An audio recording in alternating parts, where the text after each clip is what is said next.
Hi, and oh, my child. Try again.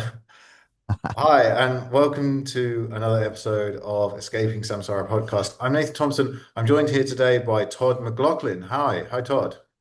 Hello, Nathan. How are you? It's so good to be here. Yeah, good. So Todd's an Ashtanga teacher of many years. You owned a studio. You run a great podcast, Native Yoga. Is that also the name of your studio? It is, yeah. Our studio's Native Yoga Center, and the podcast is Native Yoga Toddcast. And then you're also like a massage therapist. What else do you do? Mhm. You seem to do lots of things. I'm also a licensed massage therapist, so I have another business here within our yoga studio called Palm Beach Thai Massage. I started studying Thai massage in 2001, so I've been practicing it full time for the last 25 years. And then what other things do I do? I'm a dad, a husband. I like playing music and practicing yoga and meditation. Nice. That's Yeah, great. thank you. So, where did you sort of study yoga, like way back in the day? My first interaction with it was I was 18 and I went to the University of Florida in Gainesville, and there were Hare Krishnas on the lawn serving free vegetarian food.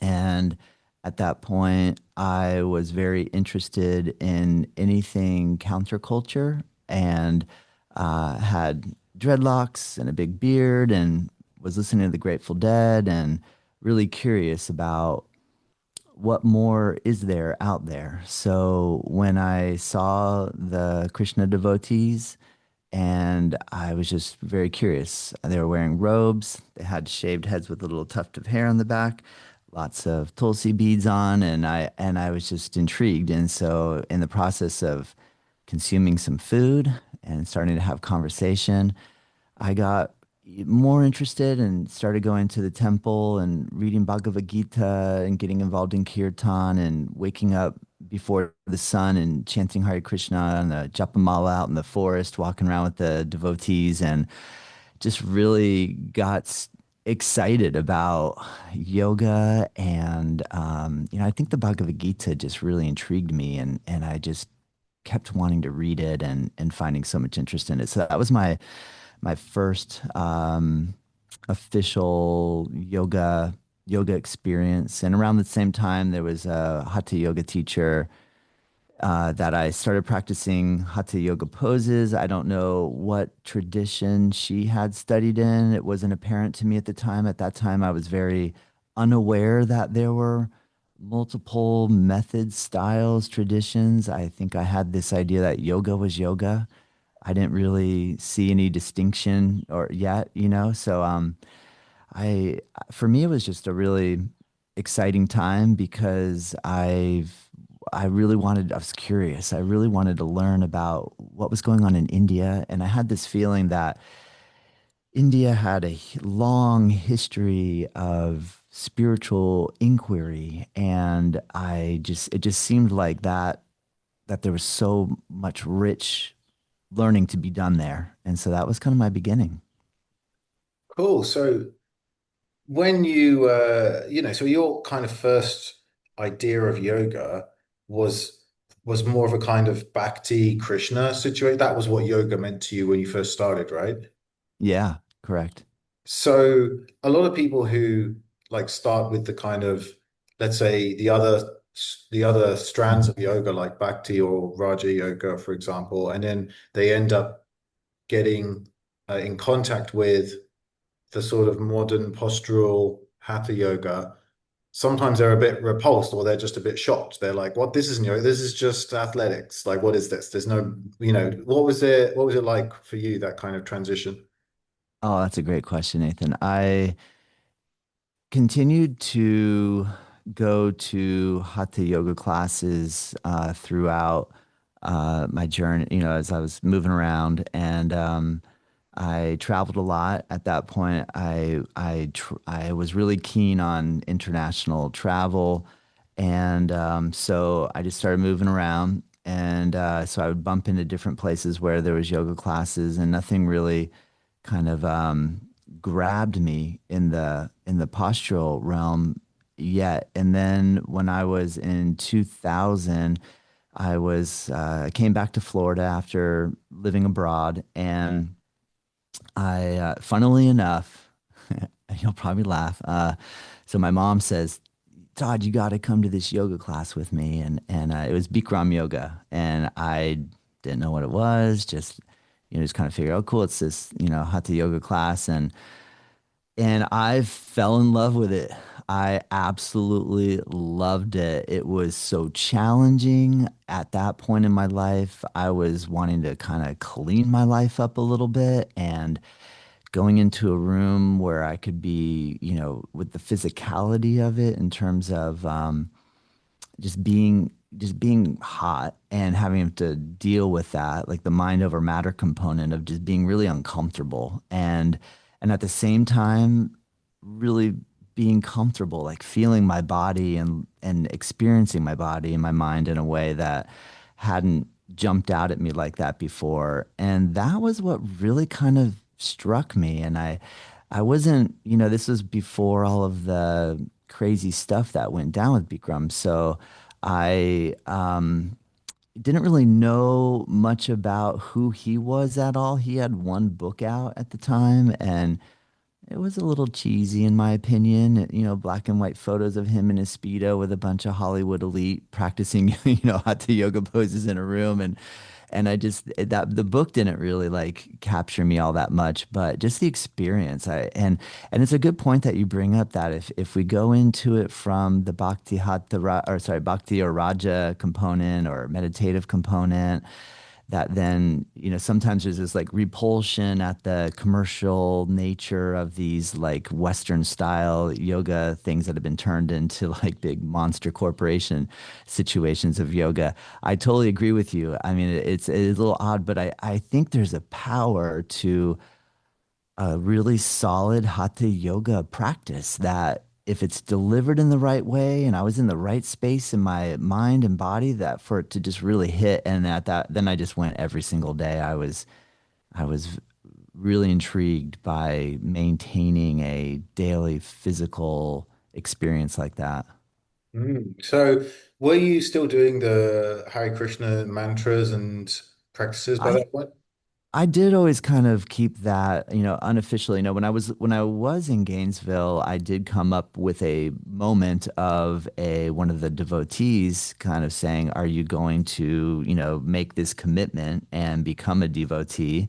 And I wasn't ready for that at the time. There's multiple things that happened that I saw within the community that made me a little hesitant, and so I just kind of took it more of like a householder bhakti. I didn't really want to become a renunciate, and so yes, I did. I maintained just I would say casual mantra bhakti practice. I didn't have a rigid, like I got to wake up and do 108 rounds, every single day. It was more just, I felt like, for me, like using mantra just became such an incredible tool to help me just calm my mind and help me work through anxiety and different things that would come up. So it just felt like a tool that was natural, like brushing teeth for me. I didn't put like a lot of extra meaning on it. I just used it. And so, yes, I did kind of maintain that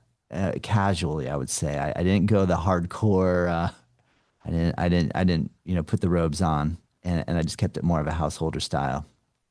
Yeah, I mean, the mantra practice, I haven't done like loads of mantra practice, although I've done a decent amount, and it's very grounding, If like I think when things like are really chaotic in my life and you just can't even focus a little bit, like mantra is like probably one of the most grounding things you can do mentally, I think. I think you're right. I agree. Yeah. So the Bikram thing, another question on that, which is that, it's quite fashionable now to, saunas. Everyone's into saunas now. I'm into saunas. Everyone's like, oh, the heat is so good for you.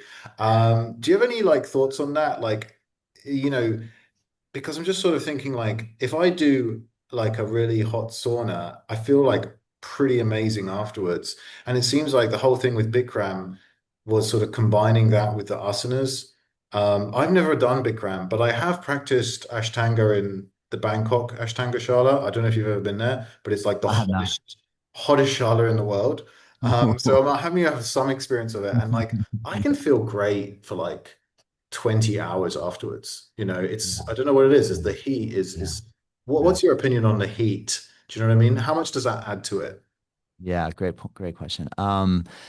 So I guess from what I understand from Mr. Chowdhury, his evolution was that after leaving India and he set up shop in Hawaii in Oahu, and had a couple of space heaters in a room, but Hawaii being a relatively tropical environment, a couple space heaters would do the trick, and he really believed that, interestingly enough, within his method, it's a very static postural setup. The component of vinyasa and Ashtanga, the way that I've come to understand is, if we don't have access to high-powered electrical devices to give us a heating system, what's the best way for us to generate heat? Well, the up dog, chaturanga up dog, down dog is gonna, create a lot of heat in the body. So even if I'm in a colder environment, we can create quite a bit of heat.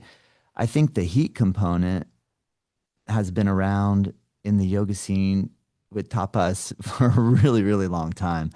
And I think at the point where Bikram started trying to generate some external heat source because they weren't creating the heat from the vinyasa coordination, it probably just started to make sense to him as I just kind of like, investigate the evolution of what his mind might have been like in the process. So then when he got to Los Angeles, and he started getting more of a following and becoming this sort of like guru to the stars. He had all these very high profile, wealthy folks in Beverly Hills that were, wanting to have a guru. And he fit that mold at the time. And he could start to afford to get more expensive heater systems. And I think have a lots of thoughts on this. I mean, on one level, okay, if we go back to like Sweat Lodge, and a true hardcore Sweat Lodge situation is you are pushed to the infinite degree with the heat, and then you're held in this little space in a very uncomfortable situation where You've done a sweat lodge? Are you speaking from experience? not like a traditional one, not one that is like, that was done by a proper, how could I say, like somebody who has been cultured in that and has like a proper setting, but more like makeshift hippie ones. Okay. When I was traveling around, people would like make these little like yurt coverings and put blankets all over them and put big, hot rocks in there. But I feel like it wasn't like a proper ceremonial one that would Still, be the done heat's in North. probably the same kind of heat, right?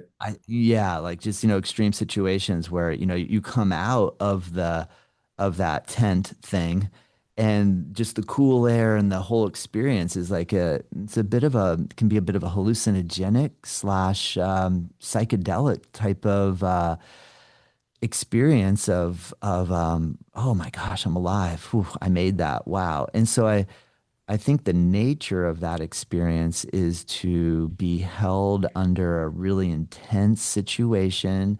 Whatever's in your, whatever samskaras are in our system tend to come to the surface when we're pushed to that really uncomfortable place. And then you burst out into the normal temperature air and you just get this like feeling of like, oh, I'm okay. And I think there's something to that process that's quite transformative.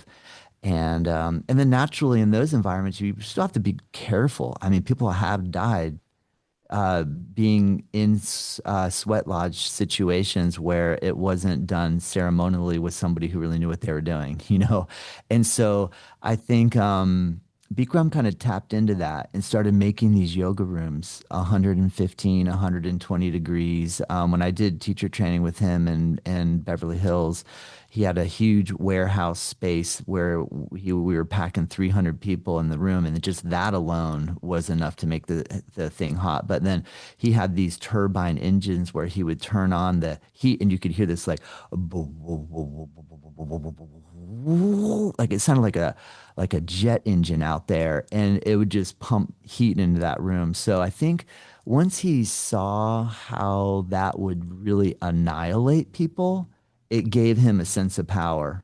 And so the way he would control that environment was really intense. Like he was there was no I don't know if I mean compassion. I don't know where the compassion was. That when Well, we he's look at he's some of he's the accused of rape, right? I don't know. yes, let's just go there. Yeah, Yeah. He but he got I a don't know if that was ever upheld in a court of law or whatever. But there like were six there the was at least accusations are credible. Let's say yeah, that much. yeah, for sure. And I mean, so there was definitely funny business going on without a doubt. Yeah. So I never literally witnessed rape, but I witnessed scenes that were just before that. You know what I mean? Like I was, enough information was, it was obvious that something was going on. So, and yeah, he was a hardcore dude. So I think it just got to his head. And I think it was a really intense period in yoga history where there was this incredible fervor for yoga, and studios and classes, his classes were packed to the gills, it was just, and everybody was into it. And he was really mean. And you're kind of like, why are so many people interested in such a mean dude? But I think that he But had you were some sort of interested in him to do a I teacher was training. interested in it. So I what was, was your answer to that question? it's funny because right before I went out to go do training with him, my teacher here in Tequesta in Florida he encouraged me to go. And then I paid all the money. I had all the ticket. I had everything organized. I'm excited. I'm getting ready to go. And like 2 or 3 days before, he goes, Todd, I don't think you should go. And I was like, wow, man, you got me all prepped for this. Why are you telling me now? And he's like, Bikram is really manipulative, and he's not. I don't think he's a really healthy person to be around. And I'm like, well, you could have told me that, 5 months ago when you got me excited to go to the training.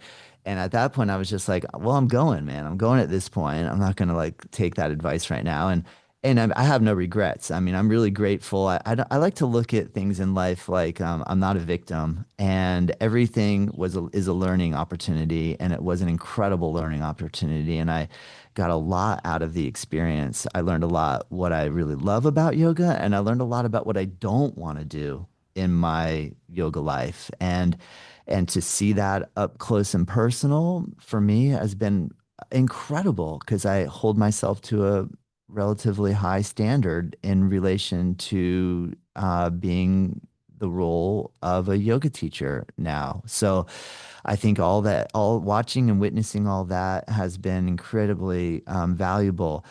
When I went and I landed there, I had a little bit of that guru mystery, the guru mystique, like, wow, what if he is a guru? What does it mean if someone's a guru? If someone's a guru, can they read my mind? Do I need to like monitor my thoughts around him? What kind of interaction will I have with him and all that kind of stuff? And he was just so freaking crass. The first day we go in, there's 300 people. He gets up with his Speedo up on the podium. It's freaking hot as heck. And he's like, thank you very much, everybody. I already spent all of the money that you gave me. I had a wonderful trip to Paris. I took my family shopping. We bought everything we could have ever wanted. Let's begin. Welcome to my torture chamber, and I'm going to kill you. Let's go. And you're just like, what? Why? Why did you have to rub it in our faces, first of all, that you just earned this many hundreds of thousands of dollars off us, and now you're going to rub it in our face that you already spent it? And I don't know, it was just like, it just seemed like a cartoon character. So he was always just hitting you with all of this like wild stuff. He never really monitored his speech, in my opinion, or if it was calculated and he knew what he was doing, it might have been just that wild, crazy guru thing, like the wild adept, that like that thing where like I am going to be whatever I want and you can't tell me how to be. I mean, he was a true rebel, man, as nasty as he is, I mean, or as, for what his actions were and to hold him accountable for that, I think but he just that was his personality. So it was weird. It was like watching cartoon. It was surreal. It was mimicking mythologies that we already are in touch with, but yet he was somehow a little bit more animated than anything else that you came across. So it was just like seductive in a way, So I fell for it. I was always skeptical and I didn't really like him and I hung in there. And I also had this thing of like, well, man, if I'm going to pay this many thousands of dollars to do this training, I'm going to make that money back to somehow account for what I'm you know how when you see people just like take training after training after training and never utilize it and then turn it like I was really doing this because I saw it as like this is how I'm going to make a living. This is going to be my career. I don't really like this guy, but I've invested so much in it. And then so my wife and I co-owned a Bikram yoga studio in San Diego for 4 years. And it was during that time that I was driving up to LA every week to take the advanced class with Bikram and Emmy Cleaves and some of his senior teachers, and that I was witnessing and watching the way he was interacting with people. I started to go. At some point, we were able to take full control over the studio in San Diego, and both my wife and I bailed out, and we were like, let's get as far away from this as possible. Something's going to go down here. His name is going to be on my marquee, and I'm going to be just as accountable as he is because I'm riding off of his name. So that for me was a big moment to just like cut bait, cut ties, and start on my own and leave behind all of that sort of accreditation that comes with being like certified or under the guru's piece of paper. I don't know, like that was a big turning point where I was like, I'm done.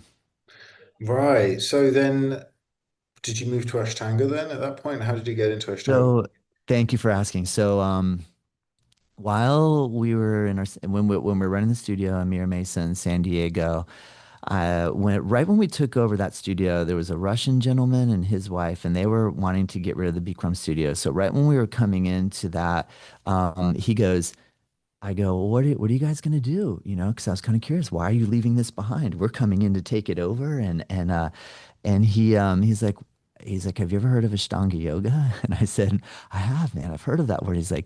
He goes, hey, and I like to surf, and he goes, it's just like surfing. So of course my ears peak up, and he's like, it's like your breath and your movement. It's like riding a wave, and it's like perfect synchronicity with your breath and movement. And I was kind of like, It is like surfing. Like, ah, so yes, surfing's the only sport that has ever captured my attention away from Ashtanga. Up to Ashtanga, I was like, I don't care about anything else. yeah. Then I tried surfing, and I'm like, oh, okay, this is like equal now. This is real. This is Yeah, Zen, man. I know yeah. surfing is the absolute physical act of perfect yoga, in my opinion. So, Mean, I once, and I swear, sorry, but we can carry on. But I just no, want to say, no, like, one no. time I definitely hit samadhi as defined in Buddhism, not like, but like, I mean, I'm not a good surfer, right? But I did catch this great wave one time. And I remember like riding this wave going, I am like actually in samadhi right now. And I'm like, oh, that's why all these people are out here, like Yes. hour after hour, like falling over, getting dropped in on just to that one wave, and then you're there, right? You ever felt Eh, like that?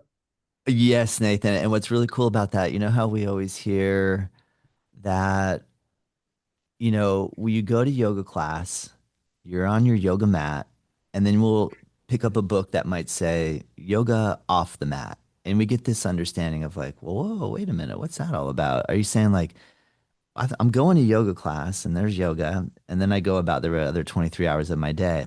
And then we start understanding this idea that possibly I could be practicing yoga all day long, even while I'm doing the menial tasks that maybe could make me feel bored or dissatisfied, right? So for me, that was a big like, whoa, this is cool.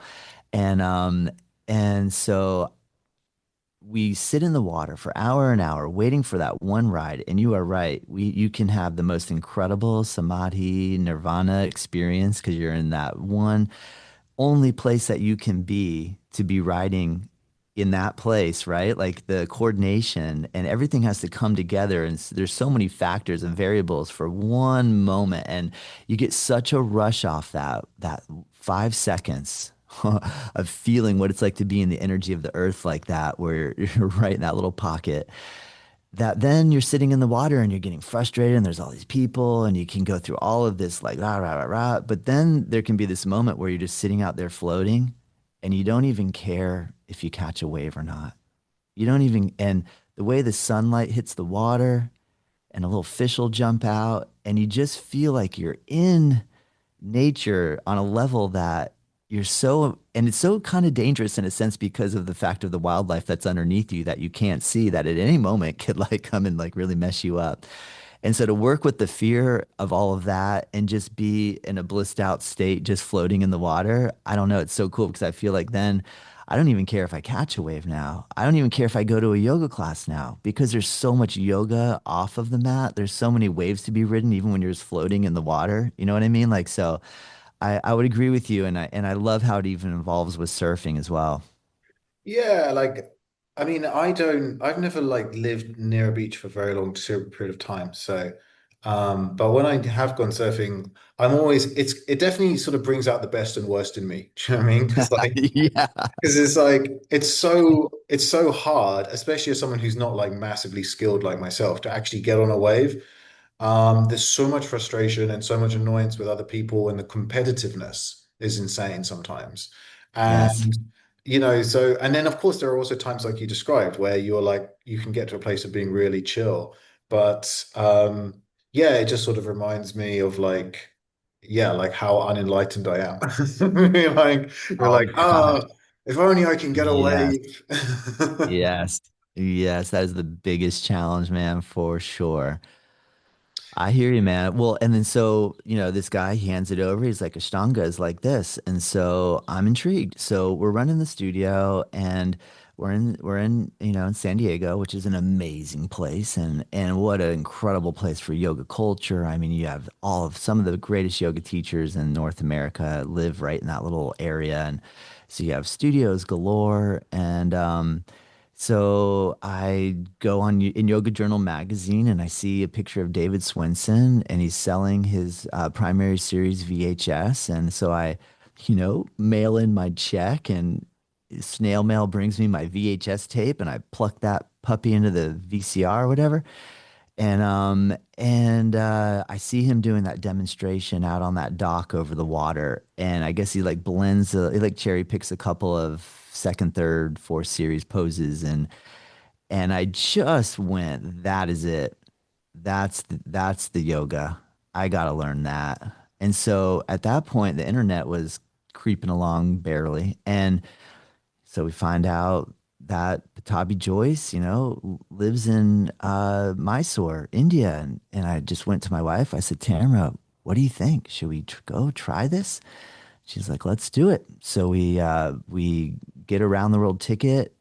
Obviously a lot more work went into it than just that one decision, but like, and we managed to get the studio covered for 3 months. And I had gotten a ticket that went from California to Australia, from Australia up to Thailand, and I got to study more Thai massage with my teacher Changkal Setakorn up in Chiang Mai. And so I got to go back and study again with him, which was phenomenal. Love Changkal, love Thai massage, love Thailand, love Southeast Asia. Wow, what an incredible place to be.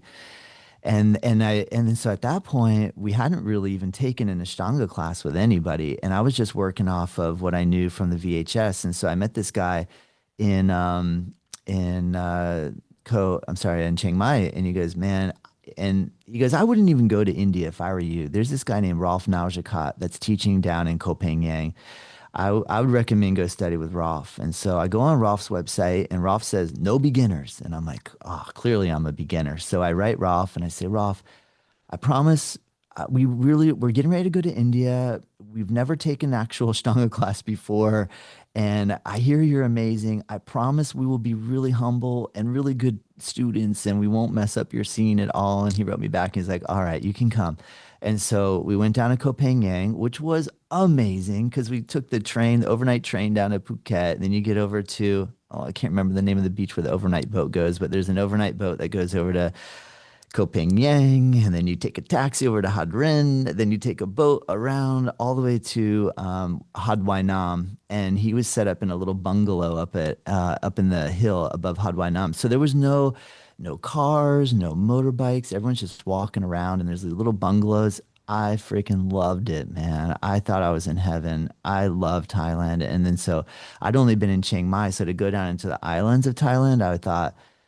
So this is in 2004. I don't know what it looks like right now. I can only imagine it's blown up, especially since White Lotus and all that. I heard it's just crazy now, but I'm sure it's still just as beautiful as ever. Well, you can And surf in Phuket though, still, which is I nice. think so. I know, right? Well, It's kind of actually, for cool. 3 months in October, not October time, you can. Some of those swells will push through, right? The same swells that'll Yeah, hit yeah, Indo yeah. will All kind of, right. oh yeah, I don't for know about the sure, islands. man. Haven't been out there to the islands. No, little body surf and beach break, belly board kind of stuff, storm waves that will just roll Oh in. You no, I can don't know get if the some. islands are still Oh, chill or not. Is my point. good point. I wonder. I Hmm. mean, like the whole Anyway, world. Yeah, the whole yeah, world's on you've got. steroids right now. Yeah. Yeah. What happened with So Rolf?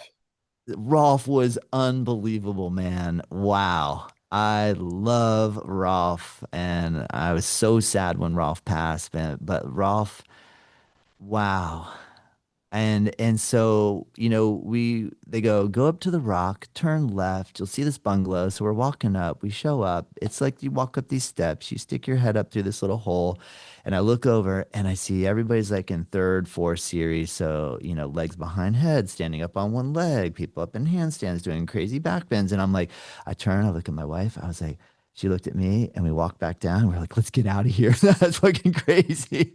That looks nuts, man. There's no way we can go in there. And we're like, we're getting all chowed up by mosquitoes. And Rolf, he didn't hurry up to get us up in there or anything. So we're just sitting waiting outside. And finally he's like, you come.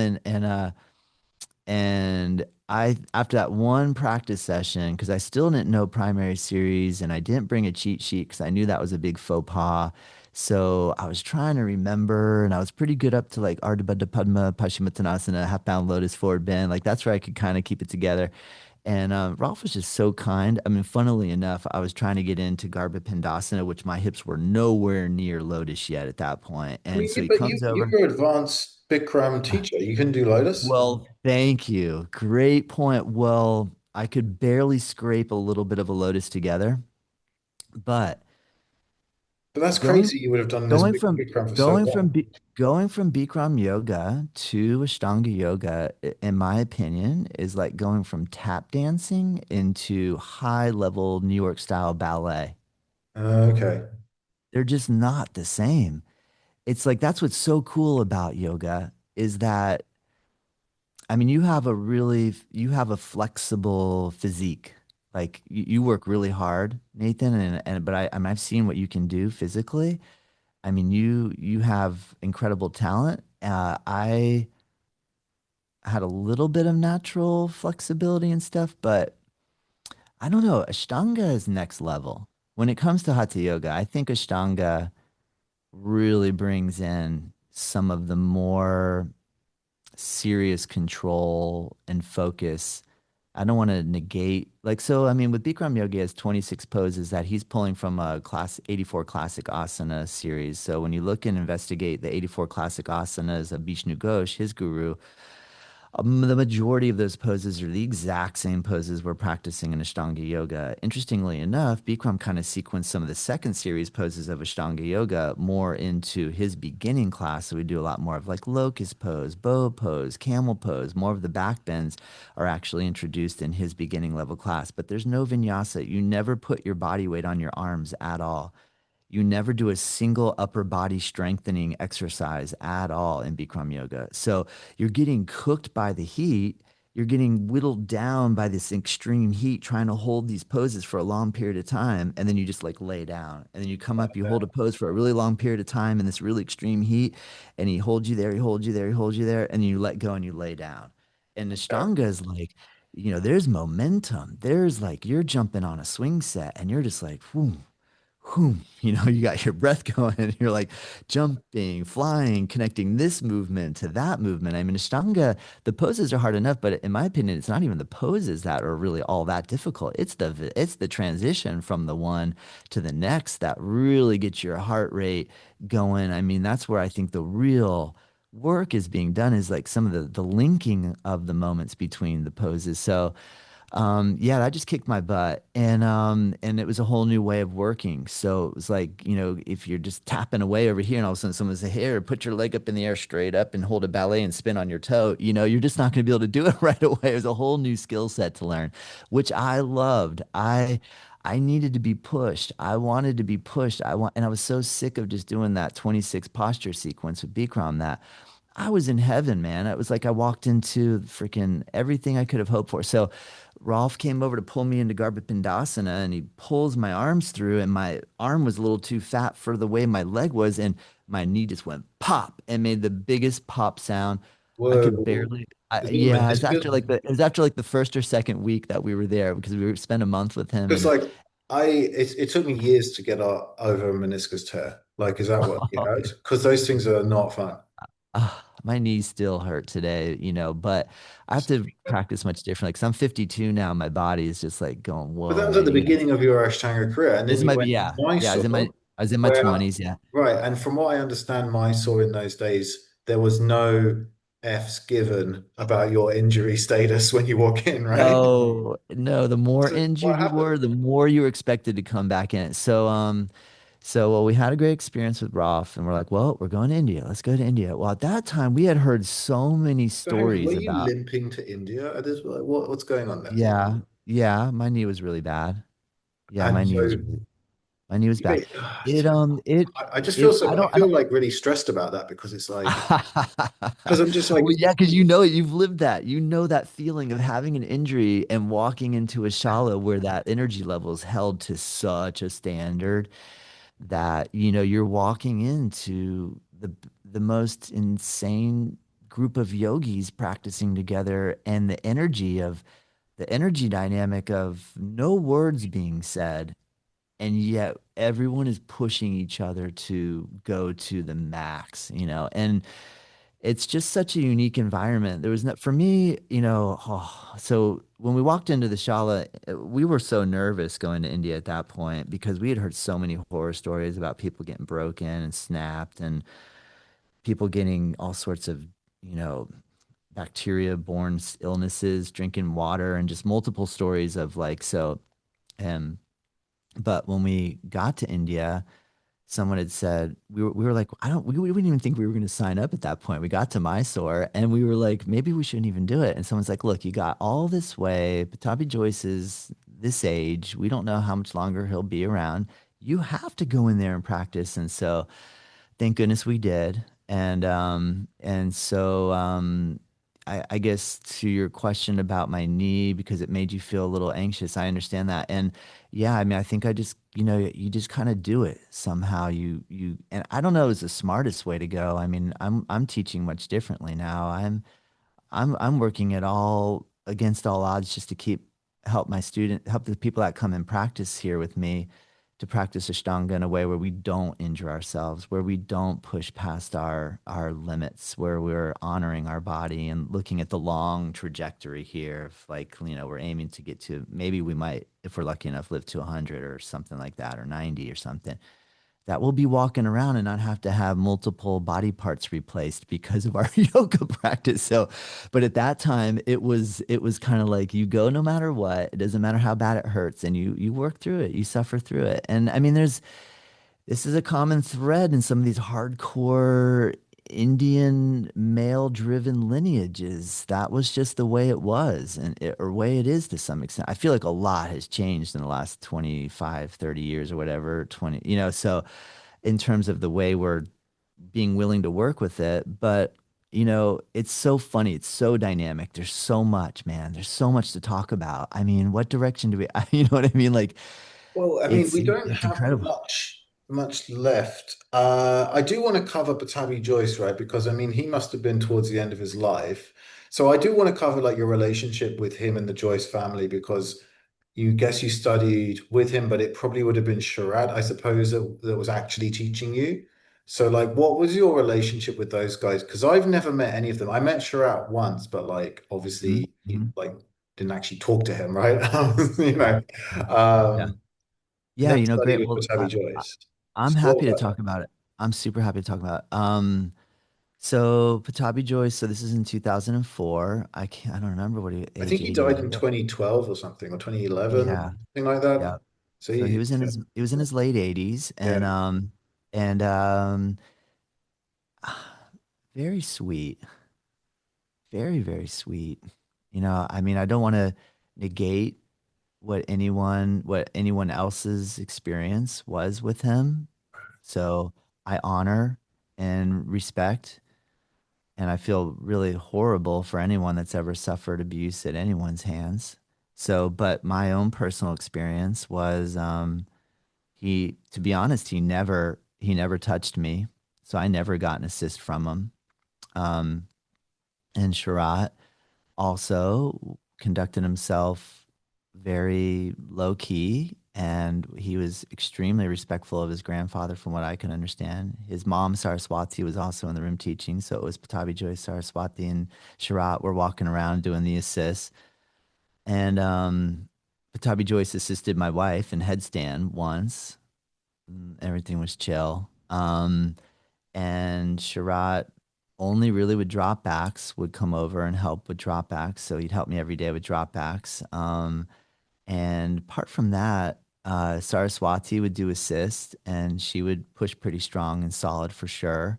The assists were very firm and solid. My knee was a little blown out, so I didn't think I was going to be allowed to go past Garbha and I eked out this really sketchy looking Garbha I feel like Shara looked at me kind of like, gave me like a little like, okay, fine, just keep going. No words were expressed. And it's funny because I was feeling like Bikram was a monster and I got to get away from him. So now I'm in a new guru situation. I felt a nice strong connection, to be honest. My first time, I was really hesitant about touching Patabi Joyce's feet. I had all the classic, I'm not doing that. I'm American, as an American, I don't bow down to anybody. I'm not going to go and touch someone's feet. What's that all about? And, or just reservation, I could say. And then I got to a point where I'm like, I'm going to do it. And I get in line and I go down, touch his feet, look up, and he had a really peaceful smile on his face. And it kind of hit me pretty hard. And I broke down and started crying and had an emotional experience. But I have my own trauma from my childhood and with father figure, grandfather figures. And it was just for me, it was a cathartic, interesting experience. And I don't know. I mean, I believe in those sort of cathartic experiences. A lot of it we bring so much to the table from our own samskaras, and what we hope for and what we dream of. And we hope that a guru will fix these things for us or somehow give us some sort of inspiration, motivation, solve our problems, even, which we know often is never going to work. We got to do the work ourselves. But I was enamored by it. I was really enamored by it. I fell in love with the whole tradition and culture, and I didn't see any of that misconduct allegation. It wasn't until later on that I heard more stories from more high up teachers that caused me to go, yeah, that makes sense. I mean, I watch it in all these yoga circles that I go and have was privileged enough to go into. just on that, like it seems to me that I mean, there's reports of him, um, like having sexual abuse of like students. Uh, Basically like what is it, sexual assault, that's the technical term, right? And there's reports like going back to the 80s and stuff, but it seems to me that like it does the height of that seems to is like a kind of gestalt situation where it coincided with the height of his fame, complete overwhelm, complete like energetic peak from all these Westerners that were coming. You had Madonna in there, had all this crazy stuff. At the same time, he's like getting on. So he's probably senile on some level. And we all know that senile old men start to like, get whole boundary issues. And that's not necessarily, that's like a kind of mental breakdown thing. So it seems to me that there's definitely a gestalt there that resulted in a lot of people getting hurt. And obviously, he does need to take responsibility for that. If he was alive today, I'm sure that would be Yes, the correct course of action. But in terms of like agree. explaining what was going on, it seems to me that seems to be the most rational explanation, doesn't it? It Rather, does. I'm saying I'm pointing to that rather than the interpretation, which is like, well, he's obviously a predator and Hmm. Hmm. he's just a bad egg. So, Hmm. I feel like it's probably the gestalt. It Mm. emerged out of a very particular situation. That's kind of like my interpretation. I mean, you were there, so like, I mean, it seems like you're kind of in agreement with that, or Yeah. what do you think? Yeah, I am. I am. And I mean, I personally believe, because you and I and all of us in this yoga world are witnessing and have been witnessing so many misconduct scenarios within these shishka, guru devotee environments. And so, we're watching one after another. There's another big one that's falling apart right now as we speak Oh, I haven't that heard of that. is is rocking the world. So I think that it's horrible, and I think that we need to hold it, and it's up to you and I and everybody to hold it to a high level, in my opinion. So I focus very intently on conducting myself in a way that is respectful and not harming, non-harming. It's very fascinating that you say to me, like when you mentioned about the old man senility component.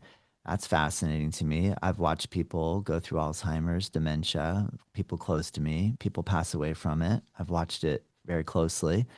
And yeah, all sorts of interesting things come out of that too. And so there, I think we do need to bring into the equation all of the ingredients that are being thrown in and all of what we bring to the table ourselves as a student, what the teacher brings to the table, who also is a student, and raise the bar as high as possible and not allow people to get away with this stuff. Speak out, speak our minds. I don't approve of any of that behavior. And it's really weird to have multiple gurus, fall from grace, and to be under.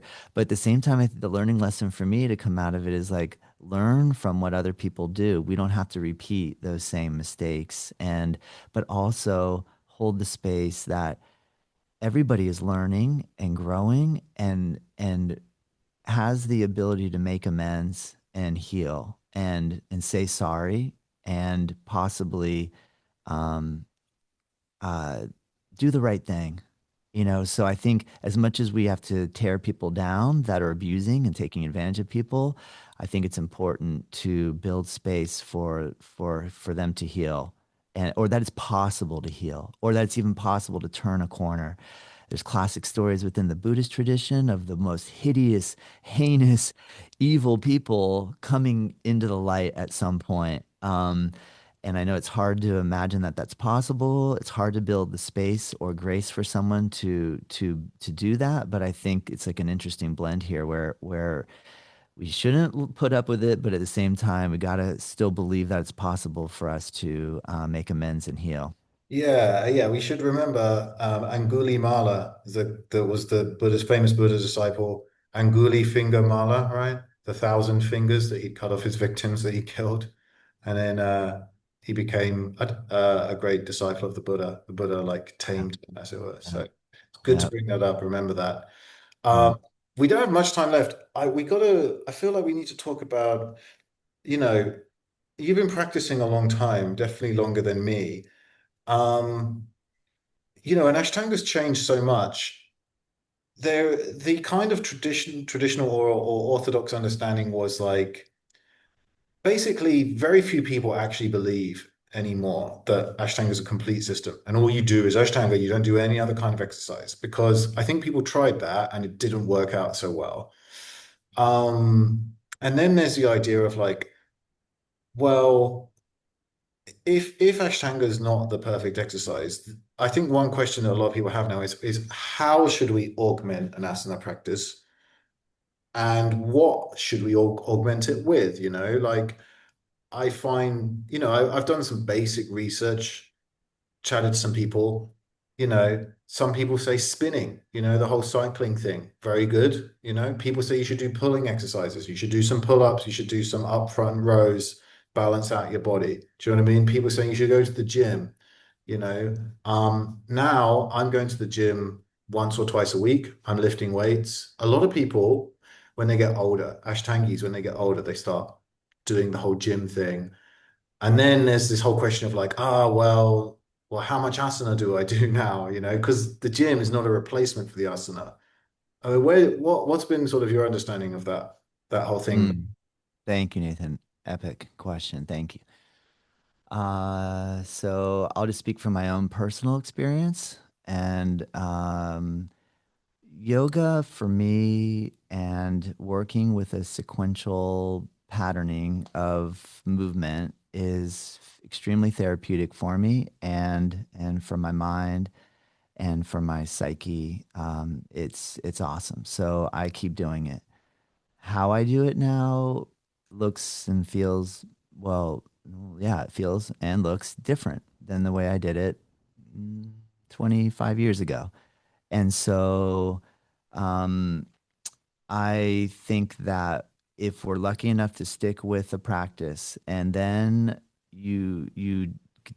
I developed a relationship with the practice. I have a back challenge where I have spondylolisthesis and my L5 has slipped forward and I lost my cushion between my S1 and L5 and L4.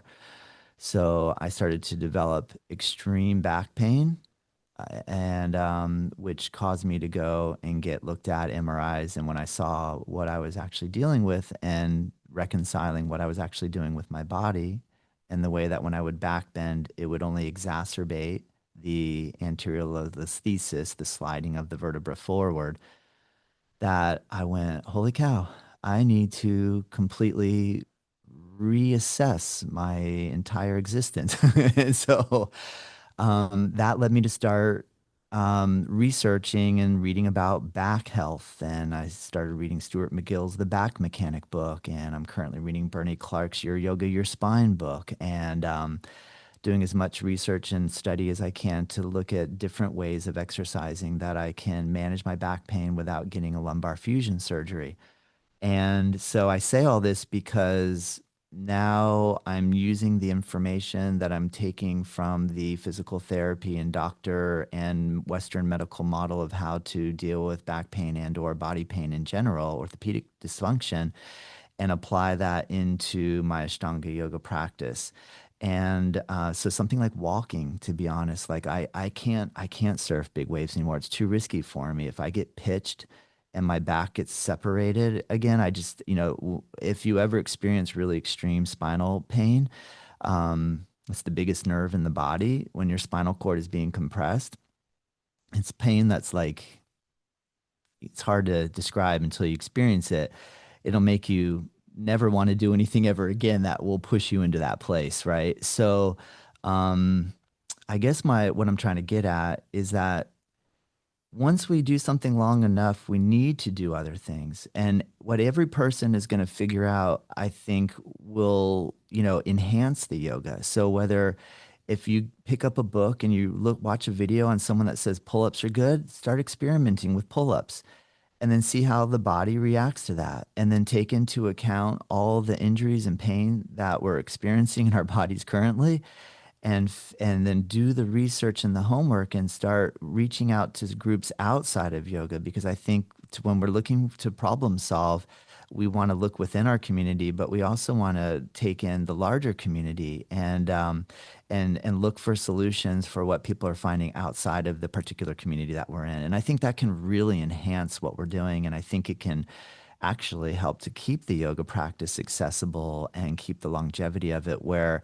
I still really enjoy following the routine of the primary series when it comes to, say, the back bend and the up dog. I might just come down on my hands and knees and do a real subtle cow pose and just completely eliminate dropping my hips into up dog altogether.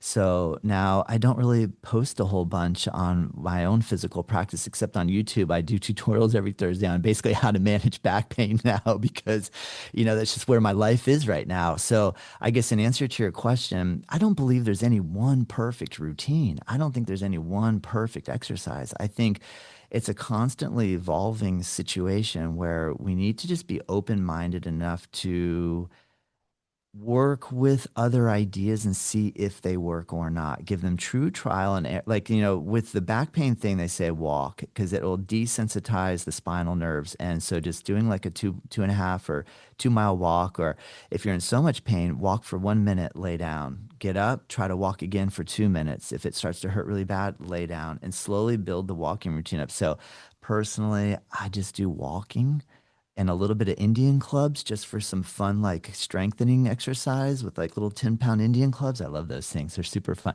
But I even have to be really careful with that. I have to be so careful.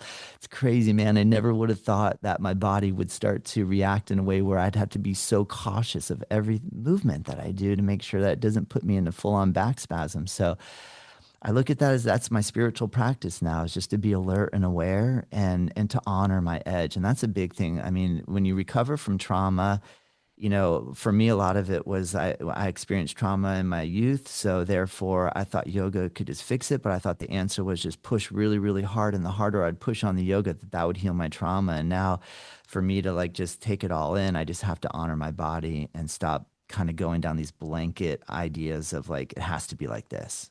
You know what I mean? So that's my answer. I think seek, evolve, try new things, but still it's okay to enjoy the Ashtanga routine and not change a single thing in terms of sequencing and breath coordination, but make the movements just simple movements. And I don't know, like I really I try to, when people come in that are new to the studio, I want to show them what the real deal is, that I learned it, but I also am like, you don't have to do up dog, do cow pose.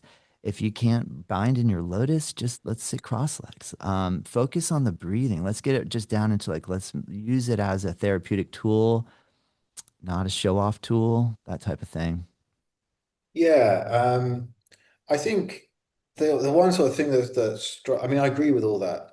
The thing that I sort of struggle with is doing asana. It doesn't necessarily have to be Ashtanga. Ashtanga is great, but like yoga asana in the Krishnamacharya lineage is a spiritual practice as far as I'm concerned.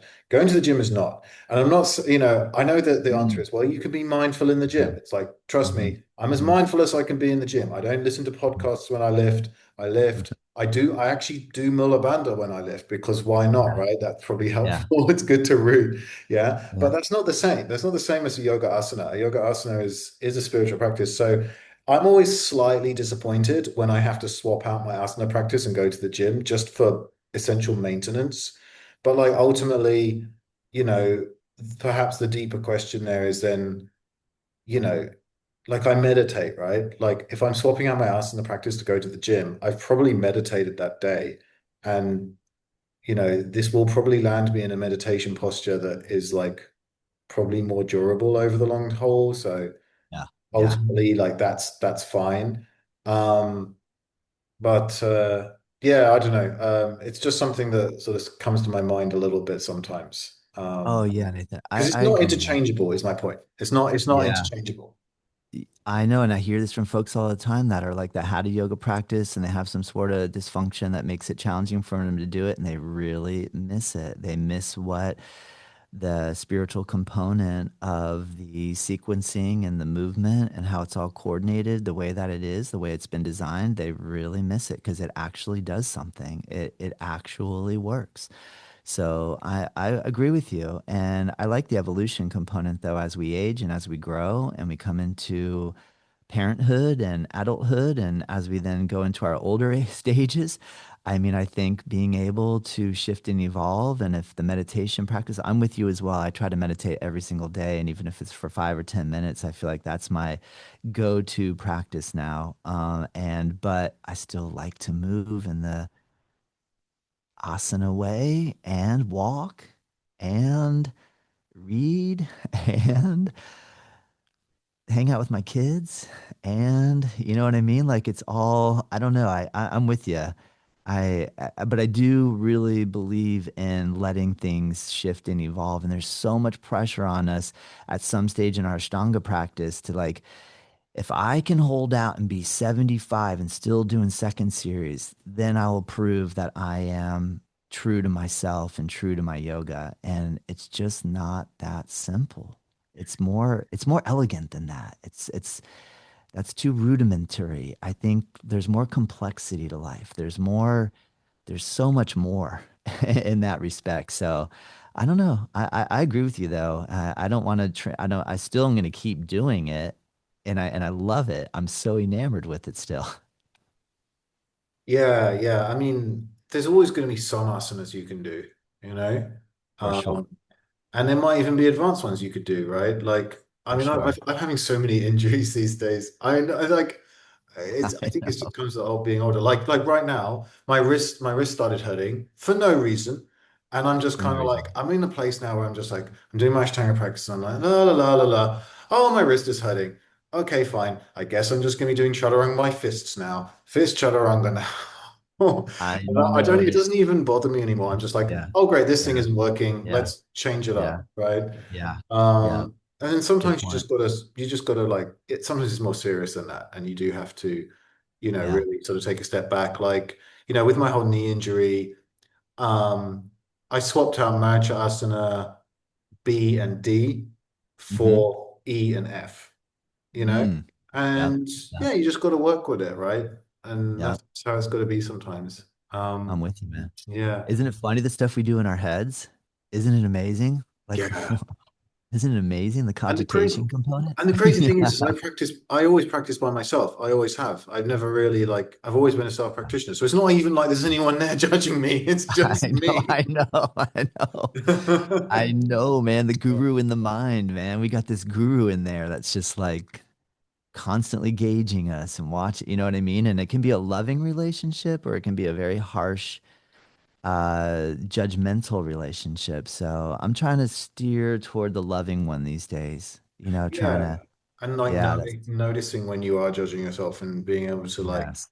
Yeah. just notice it. Yeah. Because even after all these years, just that I was practicing today, I was about two-thirds of the way through second series when I realized I'd been judging myself the whole way. Two-thirds. And I was like, oh, I've been judging myself the whole way. Let's relax that and everything's fine. And then after, I can relax it and that's fine. But it took me a long time to notice it. So everybody should probably take note and see if you're judging yourself. Don't do that. Yes. Be Well, kind. exactly. Be kind. I think that's a good place to end. So, Todd, thanks so much for joining us. Where can Thank people you. find out more? We mentioned your podcast, Native Yoga Podcast. Uh, Yeah. yeah, what else is going on for you? So website, nativeyogacenter.com, podcast, Native Yoga Toddcast, YouTube at Native Yoga, all that stuff. Instagram, I'm on social media, so I do that. That's about it. I have a studio. My wife and I have had the studio here in Juno Beach for 20 years, and I'm here 6 days a week teaching. And so I'm really into maintaining a community space where people can actually come in and practice. So better than even looking at us online, travel to Florida in the winter when it's cold and come practice with us. Sounds good. Well, thanks so much for joining us. Thanks, Nathan. I love it. Thank you so much, man. I really appreciate what you do. You do an incredible job. I love your work. Thank you so much. Thank you. Bye.